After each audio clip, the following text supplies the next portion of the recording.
Okay, awesome. Oh, here's another. It's so good to see all of you. Yeah, thank you so much for being here. And it is my pleasure to introduce Janet Nagamine as our guest speaker, talking about her journey as both a doctor and a farmer at Hikari Farms. And my just personal intro of Janet is that we had the pleasure of meeting last October in Tennessee at the Climate Underground Conference at Al Gore's farm. And I was just blown away. I think someone brought me over to Janet or brought Janet over and was like, you have to know each other. And I was so excited to meet someone that had gone on their own journey to into becoming a farmer and taking over family farmland because of the belief system that growing healthy food and healthy soil is the ultimate way to promote health and well-being for people, both like to promote their own thriving and people that are suffering from a range of chronic and acute illnesses. And I was like, that is what we are all about talking about at Climate Farm School these days. And you kind of really embody Yeah. this message and this journey. So it was such a pleasure. We had a great time talking more during those 2 days. And I really personally can't wait to get over to Hikari Farms and visit your farm myself as soon as I can make the journey. But yeah, she's not too far away in the Watsonville area in California. Um, and a little bit more of Janet's professional background. She built a successful career as a doctor treating patients with heart attacks, strokes, and other serious illnesses. And after seeing how patients were sometimes harmed by medical errors, got deeply involved in improving hospital systems to deliver safer care and led many national quality and safety initiatives. Um, at the peak of her medical career, she was unexpectedly called back to her family farm to help wind down the company and lease the farmland out, and planned on being away for a few months. And 8 years later, she is still there on the farm. She is still a doctor, but sees patients only 1 day a week. And on all the other days, she is practicing preventative medicine on the farm by providing fresh, beautiful organic vegetables and fruits that taste delicious. She's helping people lead healthier lives, including the students of West Contra Costa Unified School District. And she'll be presenting on her personal journey, sharing her experiences on changing patient observations regarding food and nutrition, as well as issues of mass production and pesticide use in farming. So it's really exciting to have you here, Janet. Thanks again, and I'll turn it over to you. Thank you for inviting me. It's an honor. And I got to say that, when I met you, it's like, okay, so here's a person that doesn't think I'm absolutely crazy because most people can't reconcile what you chose to like do farming. And it's like, well, actually, it's the perfect yin and yang, in my opinion. And so I'll tell you the story. But I'm curious how many are on the call and sort of walks of life. How many are in healthcare? Can we tell or can Mm. we raise hands or Yeah, I would love to know that as well. So maybe just raise your hand and I can look at the participant list to see, I don't know, the raise hand feature is hopefully the best way of answering this question. I don't see any yet. Maybe that means no one's in healthcare. Hmm. okay. Well, Other walks of life. I think it hopefully resonates regardless of what walks of life. So this slide, I always start with because that's my daughter 10 years ago and my dad 10 years ago. He passed away about a year and a half ago. And when I took this photo, Hikari Farms did not exist yet. This was when I went back to help clean up the farm and lease it out. And it was just, she came with me and I thought, oh, how cute. And I took the photo, not Hmm. knowing how significant it would be going forward now that we have Hikari. But it really represents the past, the present, and the future. My daughter's now 21. So this is Hikari Farms. We're 13 acres and we've got 13 acres of the greenhouses, 7 greenhouses on 13 acres. That's where we grow Hmm. our cucumbers and our vegetables. And then Hmm. across the street, we have 7 acres of apples. So all organic 100%. And we've got six Hmm. staff to run this whole operation year round. So guess who's doing deliveries after we get off the call? Yes. So the most interesting thing about the farm is really the founders and the history. This is a photo of my dad who came to America in 1956 from the south of Japan, super poor after the war. They lost the war and there was really no hope. So he won the lottery by getting a visa to come to America. And he had a 30-month contract to pick strawberries in Watsonville. So that's how we ended up here. And this was a picture in an envelope that I found as I was cleaning up the farm to get ready to lease it out. And it's a photo of him on the ship. And then in his handwriting, he has the ports that he landed and what dates. So he went from Yokohama to Honolulu to San Francisco, and the journey took about 2 weeks back then. Um, and this is really what had a profound impact on me. This is the envelope that those photos were in. And it says Akira Nagamine, $24.32. I thought that's an odd amount. And so what I learned when I asked was that his sponsor, the Strawberry Ranch owner, sent him $300, and that money was to purchase his ship ticket, which cost $280 roughly. And then this was the leftover money for him to come to America in. And I'm just visualizing, here's this guy with a suitcase and $24.32 and a ticket to America. That's all he had. And that, I mean, I knew that they started from a humble place, but as an adult with my own child, that envelope meant something very different to me. And that's where I just started thinking about the land that we are privileged to own, what it took for him and my mom to get this land, and also the history in where the land was taken away. It just made the land so precious to me. So here's a photo of my dad and mom in 1956. They just got married. They came to America to start a new life. That's at La Selva Beach, right in this area. And here's a photo of my dad at the ranch. It's a berry ranch. He's the guy in the bottom right corner with a big old smile. They're all smiling because they really won the lotto. There's my mom with my oldest brother at the humble ranch housing on the strawberry fields. But what's really interesting is that, oh, okay, I'll get to that photo. But this is my mom's ticket. She was picker number 92, Mrs. Nagamine. And the date on the left, it says June 12th is on the top. And on the bottom, you'll see these punched holes that go up to 15. Well, every crate of berries that she picked, she got 40 cents a crate. And this is how they kept track of what they owed her. So every time she turned in crates, they would punch holes. And so this was kind of like her time punch clock. Or, and this is her pay stub. If you look at the very top, on that day, she turned in 15 crates at 40 cents. So she made $6 that day. And at the end of the week, her take-home pay after deductions was $22 and 30 something cents. And what struck me was in June 1962, on the day of her paycheck, I was a 6-week-old infant and I had two older siblings. So she had three children under the age of 5.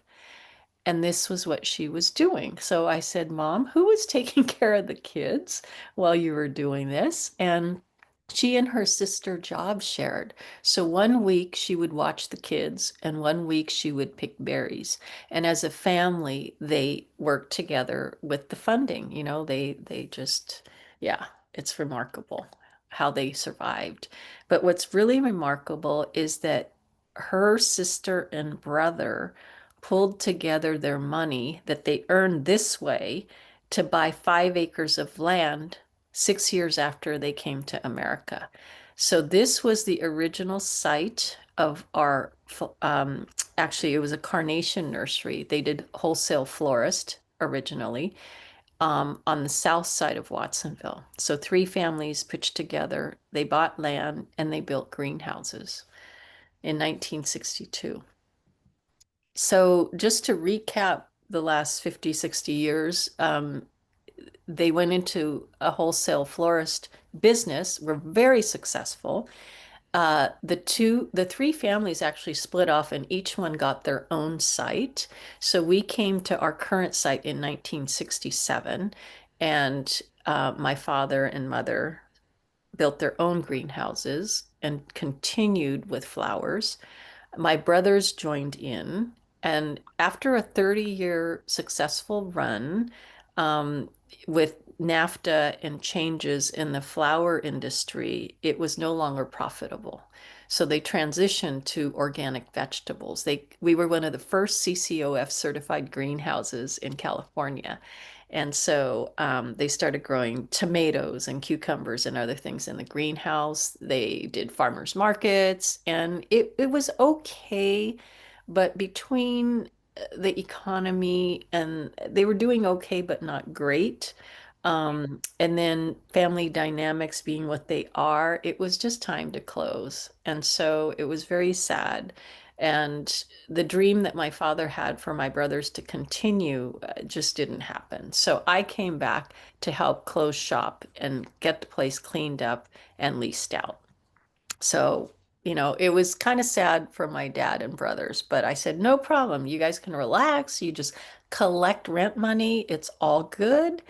And I told my colleagues I'll be back in a few months. I'm going to go back and get the place leased out. And as Lady said, now 10 years later, I'm still here. So what happened? Well, we cleaned up 52 tons of scrap metal off the yard, old flower equipment. And you talk about body language. Look at my father watching the truck haul away his dream business, which really was successful. He had a good run, but it was done.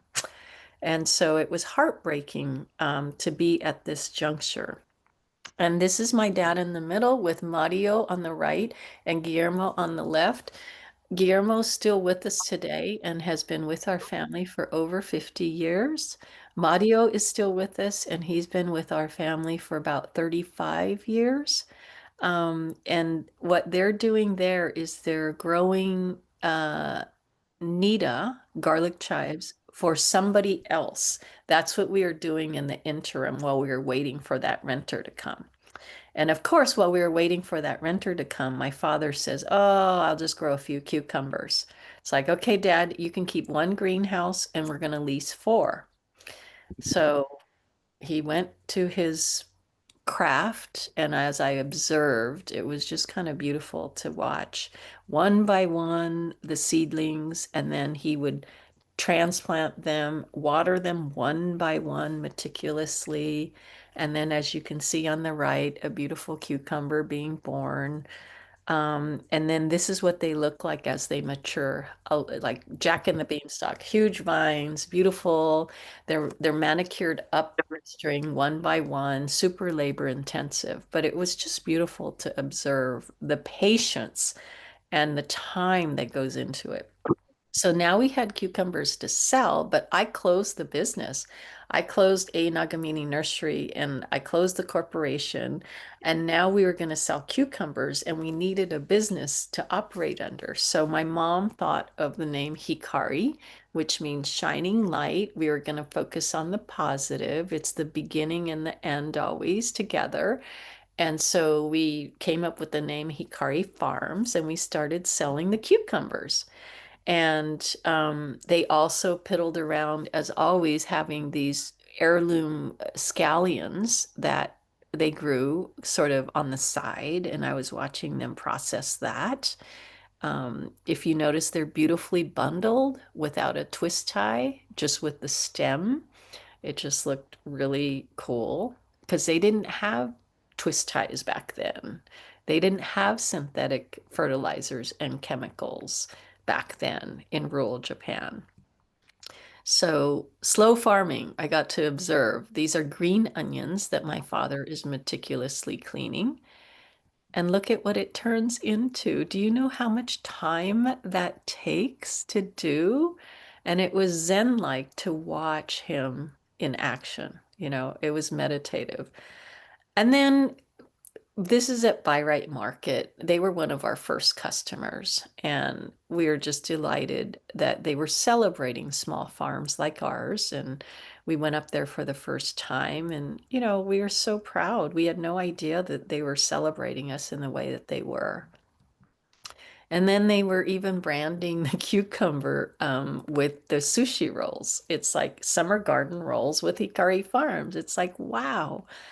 We felt so honored and so respected because we chose the right partners, and we were really lucky, actually, one of our first customers. And then I got sucked into the beauty of the food as well. This is panna cotta with our cucumbers and edible flowers on top. And I asked the chef, how did you do this? He said, well, it was easy.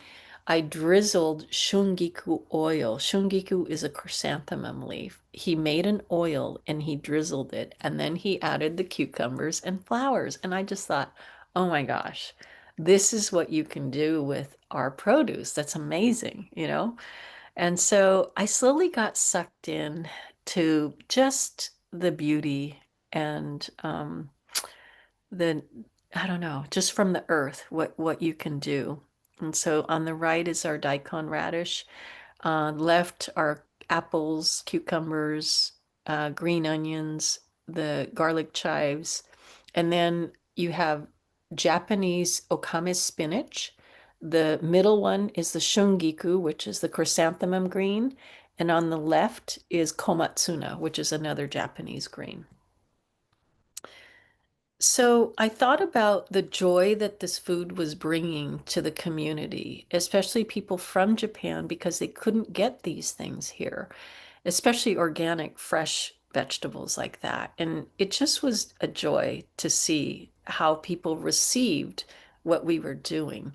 And then I thought about the bigger picture and how it all fits together with land stewardship, health, uh, social responsibility.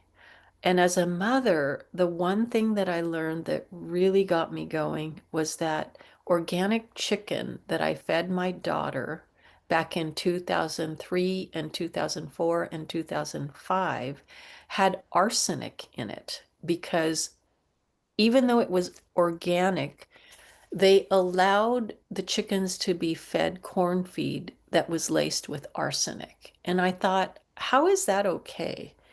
Even though it was claimed to be trace amounts, I just thought arsenic. I don't think I want to see any arsenic in my food.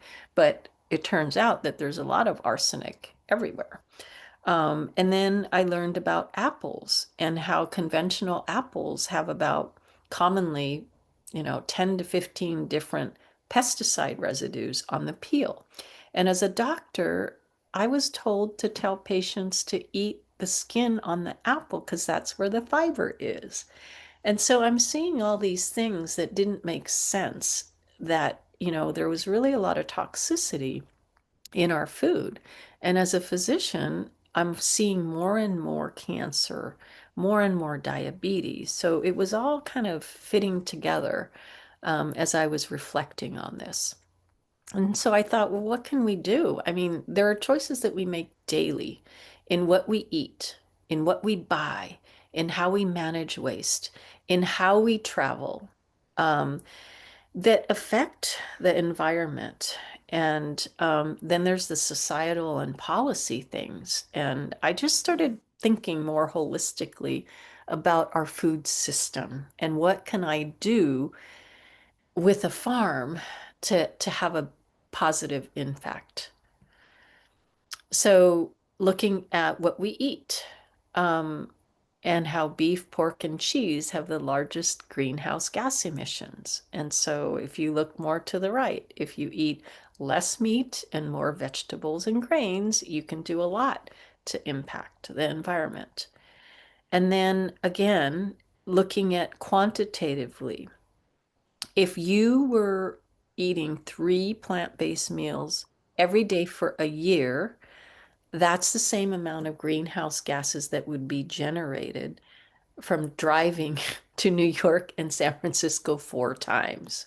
You don't think it has much of an impact, but it does and it adds up. So to me, it's like I started eating one plant-based meal a day at least. And slowly, I'm just eating less meat in general. Okay, this is in the hotel room in Japan. In May, my sister, mom, and I were in Japan, and I wanted to just convert my sister into thinking about her habits. I reused my towels, I used my water bottle, and she did not. And I said, okay, in 2 days, this is the waste that you created. Okay. And I had one water bottle. And so, it just visually made her think about her habits and how she might do better. And if you think about school lunches, we serve 31 million school lunches every day on government dollars, and that's 4.7 billion lunches every year. And think about that volume. If we changed what kids are Yeah, eating there to what they could be eating, 14. it It's a could climate farm make a school. big difference. So farm to school is what I'm realizing could make a big impact The on guarantee of our sustainable development That's goals. what we have. And I got very passionate about doing more farm to school. Look at financially, we spend $35 billion for school lunches. And if we put that money towards better food, think about the health impact on kids and our society, right? Of that 35 billion, 20 billion goes to Tyson, Kraft, and Domino's to feed this to our children. Um, what would happen if we spent $20 billion with organic foods and paid organic farmers that? It would do a big service to the health of our population and to our farmers. And to just show how skewed we are by capitalism, ketchup and French fries were counted as vegetables. Okay? Ketchup and French fries. That got changed after a big mass riot about that. But this is the kind of stuff that's going on. And I'm very proud to be in California, where we are leading the way to low carbon school meals. And we're the salad bowl of the country. It makes sense that we partner with our schools and think about what we eat and how we do this. And I work closely with Conscious Kitchen. They've taken the lead in California, and they're matchmaking by region the schools with the farmers. So we have meetings on the Central Coast where the nutrition supervisors from each of the school districts come and they meet farmers like us. And so this has been really helpful in developing relationships and working with schools. So that's a start. This is just a schedule of how they've mapped out farm to school from north to south and how we're going to partner with our schools. This is us at Landmark Elementary. This is about 5 years ago, I think. We're taking our apples, and it's a big hassle for them to wash them. They're not pre-cut, pre-sliced in plastic bags, and they're not the perfect serving size, but they want to do the right thing. And this woman said, you know what, Janet, when we have your apples, it's so cute. The kids will come back after lunch and they'll say, can I take an extra one home for snack? And how delightful. It's music to my ears. But think about how green that is and how much fresher and healthier it is. So the bag of plastic sliced apples travels 800 miles very often from Washington to here versus 3 miles from my farm to the school district. It's not organic. There's plastic packaging, there's preservatives, and it doesn't taste very good. So to me, it's a no-brainer, but we just got to get through the logistics and the financials of how to make this the standard, right? And so instead of putting them in boxes, I put them in totes, and then they return the empty totes. So not only the distance, but all the packaging and the flavor. There's so many advantages. And then this is again, we go to the schools and this is two kids with cucumbers in their hand. They're eating it like a banana. And when people say kids don't eat vegetables, they'll eat good vegetables. And I want them to get addicted to this instead of Doritos, you know? So starting them young. I also visit the schools and I take my mom. So on the left is me with my lab coat. I do double duty. I'm a doctor and a farmer. If you want to grow up to be strong and live to be 103 like my mom, you start eating lots of fruits and vegetables. That's my lecture. And we let them taste stuff. They taste our cucumbers and the things that we grow, and they get to take home a bag of fresh veggies to their mom and dad and family. And then I'm also involved with Edible Schoolyard and Alice Waters and what they do. I was honored to be part of their film screening in LA. She did a film in Japan where she honored the farmers in Japan because there's Edible Schoolyard Japan. And that was fun. But what she has done for 30 years is really elevate the stature of farmers as a noble profession. And she's really advocated for small farms to be treated with dignity and respect and fair pricing. So she's just been a champion. Um, about policy and our tax dollars, people say not everyone can afford organic food. It's a lot more expensive. Well, that's because our government is subsidizing the wrong kind of agriculture. If they subsidize organic farmers to the extent that they're subsidizing the other stuff, then we could have enough organic food that's affordable for everybody. And so they spend 22.6 billion in farm subsidies, and 4% of the farms get them. It goes to corn, soybean, wheat to feed cows, pigs, and chickens. Okay, so we could redistribute that money in different ways to have a healthier nation. So until we do that, we're going to have what we currently have. And so this awareness is what I'm trying to raise about we do have the money. We just need to distribute it differently. I want to see billions in organic farming. We have 300 million in organic transition programs. That's nothing compared to 22.6 billion. So, sustainable practices that we do at Hikari Farm, People and Planet, it's really about who we work with and are their values aligned with what we're doing. I don't sell to the highest bidder. Our visions have to be aligned. They have to respect the planet and how we manage the soil, how we do things, and the fact that our price is more than others. But they have to support that. I'm doing a lot of energy audits, transitioning a more industrial plant to something that's more green. It's going to take time, but slowly we're doing it. We're doing a lot of beneficial insects, working with Wildlife or Wild Farm Alliance, and working with nature. This is a beautiful sight, the ladybugs. They're on edamame leaves. The good guys are eating the bad guys for lunch. I love that. Um, and some of the work that I've done with Wild Farm Alliance is put in cover crops and pollinator hedgerows. And on the right, we just put those in March, and it's coming up beautifully.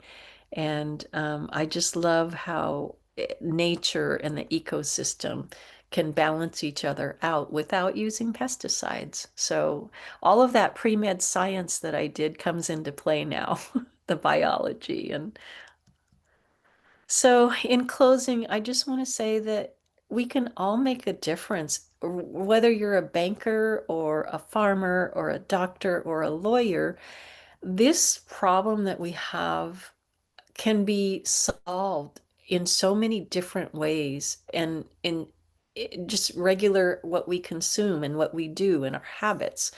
And so sustainability is something that everyone can work on. It's just being mindful and thoughtful about the daily decisions and the choices we make.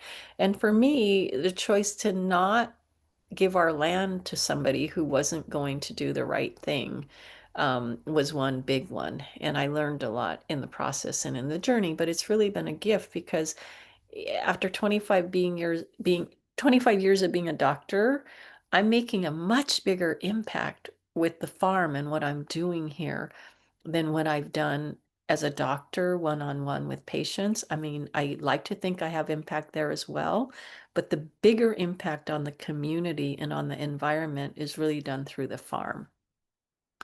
So with that, really sustainability is our future. And this is another photo of my daughter and my parents, me in the middle. And what I really thought about was, okay, I can be the best doctor, but how is that going to help my daughter in the future? And I want her to have clean water, clean air, and clean food. And so this is my contribution to that. So thank you.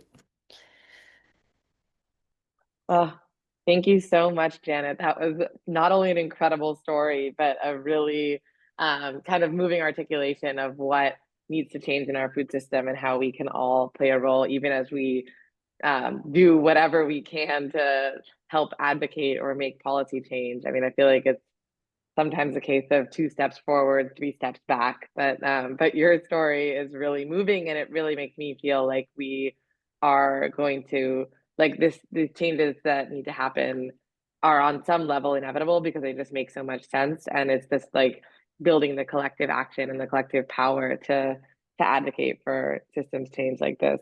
We just got So, to anyways, chip away. We got to chip away.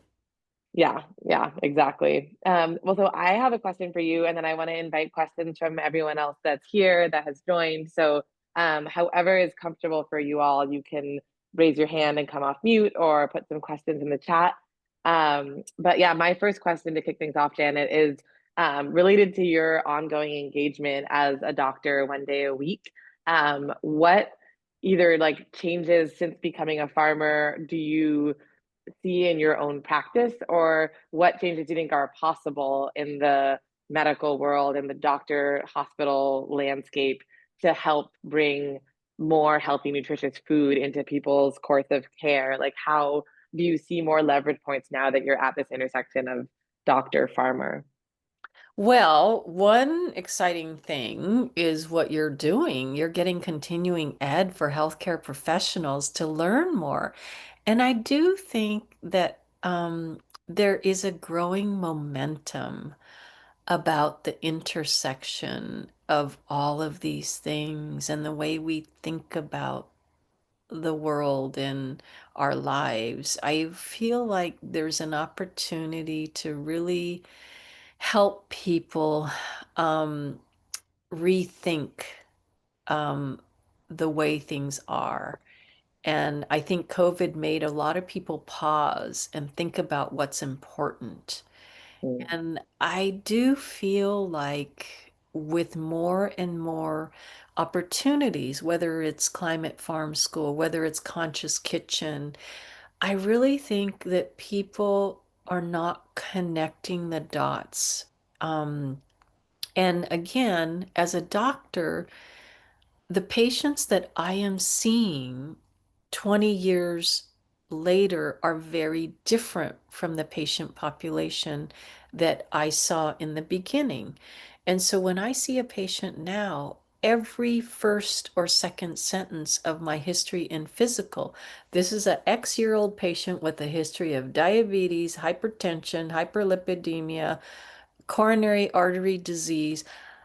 Almost every patient in the hospital is that, whereas back then it wasn't the case. And I remember the first young patient that I had with a heart attack vividly. He was 50 years old, and we were remarking on how he looked like the picture of health and how we were so shocked that he had a heart attack. Now, Mm, it's not uncommon to see people who are 35 and 40 with a heart attack. I mean, but I mm, vividly remember the day that I had my first patient who was 50 and a heart attack. And it's mm, so average now, right? And so mm, in my one career, I've seen such a change, and it's all diet and man-made disease. And so if it's man-made, man can reverse that. That's the way I think about it. mm, mm. Yeah, thank you for that. Um, and yeah, I want to invite other questions. So feel free to just raise your hand and yeah, kind of chime in on what you're curious to hear more about or comment on. Um, Sharon, did you have a question? I do. Hi, Janet. Thank you for the Hi. invitation. Hello. So I'm in San Diego, Uh-huh. and I have a son who is a recent graduate from UC Davis in sustainable agriculture and wants to farm in San Diego County, Wow, organic exciting. vegetables. And Mhm. it's quite a challenge here. The price of real estate, the water situation, um, trying to figure that out from a financial perspective of how to grow vegetables in San Diego County and make a go of it. So I was just curious if you knew other young people in that situation and what Yes. creative solutions that they have had. There are many young people in that situation, and that's part of the reason that I took a stand on the land stewardship, because the only people who could afford the land here were marijuana growers or VC companies. And Yeah. guess what? They didn't really care too much about all the stuff that I care about. And so there's an organization called California Farm Link, and their priority is land access for beginning and small farms. So they have grants and loan programs specifically for that. Mhm. There's also a bunch of other opportunities, but again, it does involve applying for grants and low interest loans. But California Farm Link is where I would start. Okay, thank you. Uh-huh. I also, oh wait, meeting group chat. I also just put something in the chat that might be of interest to your son, Sharon. We have an alumni working at a agrihood project in San Diego County called Fox Point Farms. And that's something else that we've seen in some cases with younger participants or people getting into farming is like feeling like they can't access land, but accessing other opportunities to join a farm crew, whether it's working for someone else that has land, or in this case, a lot of kind of community-based nonprofits, or this is a housing project, has an on-site farm that distributes veggies through a CSA model to their housing residents. And so, yeah, our alumni works at Fox Point Farms as a farmer, but isn't, didn't need to access land, which felt like a big hurdle for her as well. Mhm. Yeah, thank you for sharing that. They and Coastal Roots Farm are very close to me in San Diego, so I'm Oh, quite familiar with okay. them. But thank you. What's her name? Oh, her name is Sienna. Oh, If Sienna. you, Okay. I think I yeah, might know. yeah. Thank you. Oh, cool. Yeah, yeah, yeah, of course. Any other questions from folks?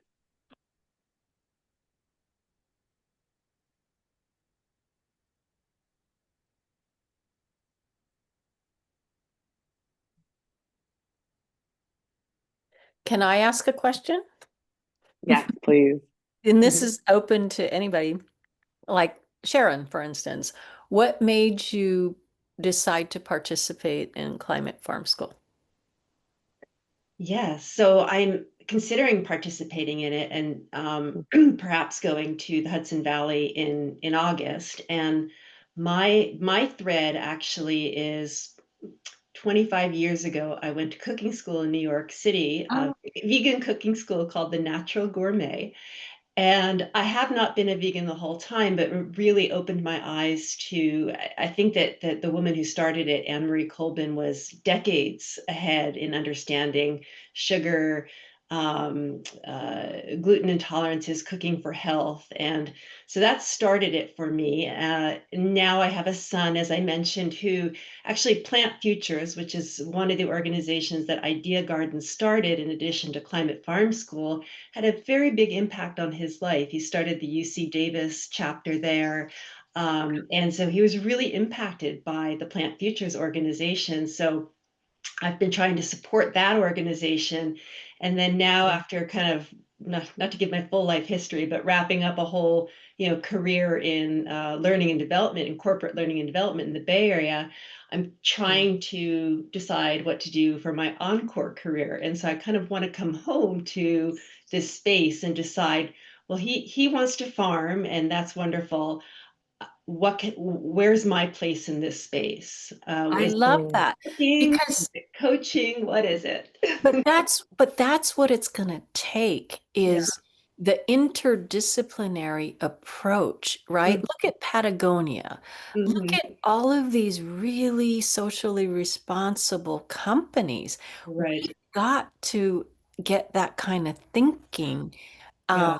into the corporate world because I truly believe that it's possible to make money and do the right thing at the same time. Our farm Yeah. is an example. It Mm, was a social experiment, and I said, you know what?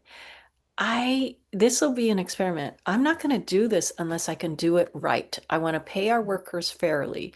I want to respect the land. If I have to cut corners to do this, I just simply am not going to do it.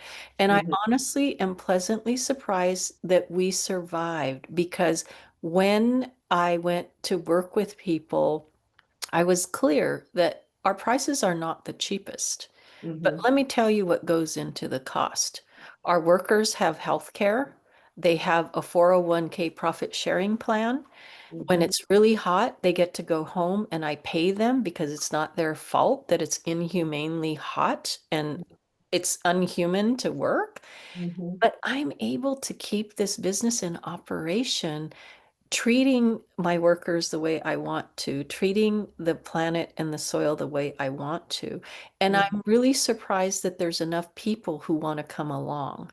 And mm, so having the corporate lens and getting the corporate world to see a more balanced equation, not just the profit margin from quarter to quarter, thinking longer term. mhm. You're in education. I mean, that's the thinking that's got to change when Mm, they source Mhm. whatever they source, when they work with whoever they work with. That's Mm. really important lens. yes. Thank Um, you for saying that. The whole supply chain. And as you're talking, I'm also thinking about, the corporate, there's the well-being or wellness space that usually comes out of HR, and there's the sustainability part, but they're really not connected in corporate America. right. So I wonder, Mm. if there's some Mhm. way to even companies that are not directly involved in food production or food distribution. I don't know. So many opportunities Yeah, in this area right now. It's overwhelming. I feel like so many different possible threads to pull on. You Uh, know, and totally. it's very popular right now to greenwash everything, right? But not Mm. everybody will walk the talk. And I right. think helping people walk the talk Mhm. is very necessary. Yeah. So there's Mhm. a role for you. So I'm 100%. glad you're here. Totally. Thank you. And I'm glad you're here too. I'm glad you're doing the work. Totally. I this also just makes me think like it's exciting to be able to shine a light on positive examples of change because I think that can be part of what attracts people to being part of a movement and not just I mean like you can obviously also point out the problems in the food system or the corporate like Mm, division of responsibilities for a long time. But I just had a really hopeful conversation with some people at Kaiser who are interested in bringing physicians to a program like Climate Farm School for in-person physician education and training for their continuing medical education. And mm, it was interesting to hear people pulling on this thread of wellness and employee well-being and sustainability at the same time, because I mhm, think, they can, to me, seem really obviously interconnected. And if people are promoting their own well-being and wellness by supporting their values around sustainability and engaging in sustainable and healthy land project, it's kind of like you're supporting sustainability aspects of the program and being a part of it in a physically present way that does promote well-being and connection to other people, to land. I mean, I think doing a lot of well-being or wellness work like virtually, which is maybe what some of us got used to Mhm. because of the pandemic, there's like a need to revisit that and explore in person and on land educational opportunities. And it was encouraging to see that that was being valued in more and more of the organizations that I feel like we're getting a chance to talk to. And I think climate change, if we can help people connect sustainability, farming, and climate change, that is a big lever because what's in it for me? Everybody is affected by climate change. Mhm. And every time you see these crazy storms and crazy whatever, it's Mhm. got to make every time that happens, I'm sad. And then I'm like, is this what it takes for people to open their eyes and think about their behaviors and their choices? Mm, The climate change is profound and significant. And if they can mm, connect that to their daily behaviors, then mhm, you've got change happening. Mhm. Mhm. totally. You can't Yeah. deny it anymore. And so that's why I do think that there's momentum building. Mhm. Mm, totally. That's a great point. Yeah, let's see. Any other last questions before we wrap things up for today? This has been so much to think about and um, explore together. I'm very, very grateful for the conversation. But yeah, we have a couple more minutes if anyone has questions for the chat, or feel free to come off mute.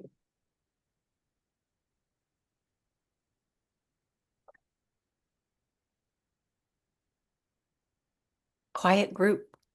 I know. Yeah, listening and absorbing. Um, well, yeah, I will maybe ask one other question related to your work with institutional sourcing and finding buyers for your produce, Janet. I'm just curious how it worked for you getting your produce into the schools that you're already sourcing with, and if there's opportunity for more schools to get involved with sourcing from you, and also about hospitals. Like, is that very similar to schools or different to get produce into the hospital setting? So the hospitals are way lagging behind the schools, but UC Davis has an amazing program. So your son is at UC Davis, Sharon. I think he should reach out to the UC Davis hospital system. They're very fortunate to have a chef who has really redone the way hospital food works, Mhm. sourcing a high Wow. quality organic vegetables and meats. Um, Mhm. so that's the hospital end. As far as schools, until we get the Department of Defense funding contracts changed, it will be very difficult for small farms like me to do significant volume with schools because it has to do with funding, the federal Hmm. dollars and what you have to do, and the fact that, the big corporations have it made right now, Tyson, Kraft, Domino's. They Mhm. love school lunches. And we have to undo that mess so that the money gets redirected to the farms. And so we've Mm, started in California and we're way ahead of the rest of the nation thanks to Conscious Kitchen and Edible mm, Schoolyard and all the progressive thinking. Um, and LA School District has taken this on in a big way. So I'm excited. mm, I think they're going to lead the nation because they're mm, serious about this. So San Diego's not far from LA. So I think that's a huge opportunity. So it really comes down to the funding. And I think it's going to take parents demanding better lunches. mm, That's how it's going to work. But I think there needs to be a huge awareness campaign so that parents demand better. mm, mhm. That makes a lot of sense. Um, and then just for yeah, in addition to where your produce is going, like besides schools and grocery stores in the Bay Area, is it also restaurants that are buying from you for Yeah, and I'm specific things? super honored that Michelin chefs are reaching out to us. And of course, Alice Waters Chez Panisse. And, they really, really, truly value what we do, and we partner in a very close way. In fact, Sunday, Rentaro restaurant in San Francisco was here, 25 of them. And they Mm, cooked for us. They brought us meals and flowers, and it was just beautiful, the partnership, because that's yeah. what it has to be. It's not this transactional supply demand. I need cucumbers. I need this, that. And I do have calls from prima donna chefs who want what they want. But then when I'm like heavy on something and want to offload, they're like, no, thanks. It's like Mm, that they're, so I have a very short list now of mm, chefs that I work with, and mm. it's a beautiful relationship. Nice. Yeah, I'm so glad to hear that the relationship piece feels strong. I mean, we worked with a chef from ramen shop, Suchin, at Oh our my course gosh. in April, and she brought a bunch of your produce to Sonoma County, and we got to enjoy it. So, anyways, it was amazing. And Suchin is feels like one of those people that's deeply committed to using whatever's Absolutely. available, and Absolutely. There's fermenting it. And mutual respect. It goes both ways. Yeah. yeah, she's amazing. Um, so yeah, very happy that I've had some Hikari Farms produce recently, and definitely want to make it down there to visit. Um, so yeah, thank you so much for your time, Janet. This has been totally amazing journey of discovery and learning this morning. And yeah, we're really, really grateful and appreciative. And if there's any other follow-up questions from people that watched the recording or people that were here, is it okay if we reach out to you afterwards with any Sure. desires to get in touch? Sure. Cool. And love what Thank you're you. doing. Thank you for what you do. Oh, it's a pleasure to be able to work in this space of land-based learning. But yeah, thank you all so much. And I'll stop the recording and